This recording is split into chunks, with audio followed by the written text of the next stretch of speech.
প্রিয় দর্শক বন্ধুরা, আপনারা দেখছেন সবুজের বন্ধু ইউটিউব চ্যানেল। আর আমি দেবজিৎ আপনাদের সামনে আবার এলাম একটা অন্য ভিডিও নিয়ে, ড্রাগন গাছের সামান্য কিছু পরিচর্যা নিয়ে।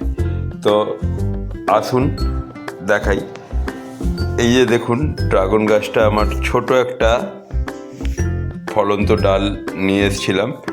তো এই ডালটার দেখুন সব এইগুলো কেটে দিয়েছি, যাতে এখান থেকে গজিও বার করতে না পারে। তাহলে আমি টপ থেকে গজি নেবো বলে এগুলো কেটে দিয়েছিলাম। আর দেখুন ঠিক এইখানে টপ থেকে দুখানা গজি বেরিয়েছে। এই দুটো গজিকেই রাখবো, যেটা ছুঁচলো হবে সেটাকে আমি তুলবো আগে, সেই জন্য এখন কাটিনি। আর এইটা পুরনো একটা গাছ নিয়ে এসেছি, সেই গাছটার এখনও কোনো গজি বেরোয়নি, কিছু বেরোয়নি, বেরোবে। গরম পড়ে গেছে, তার মানে বেরোবে এবার। এই গাছটাও দেখুন, এই ওপরের ডালটা থেকে বেরোয়নি, কিন্তু এই মাঝখান থেকে একটা ছোট্ট গজি বেরোচ্ছে। এই যে দেখাতে পাচ্ছি, এই যে গজিটা বেরোচ্ছে।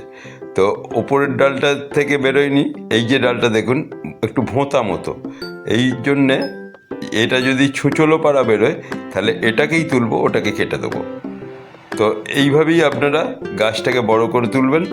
আমার এই সামান্য ছোট ভিডিওটাতে যদি আপনাদের কিছু বোঝাতে পারি তাহলে ভালো হয়। লাইক করবেন একটা।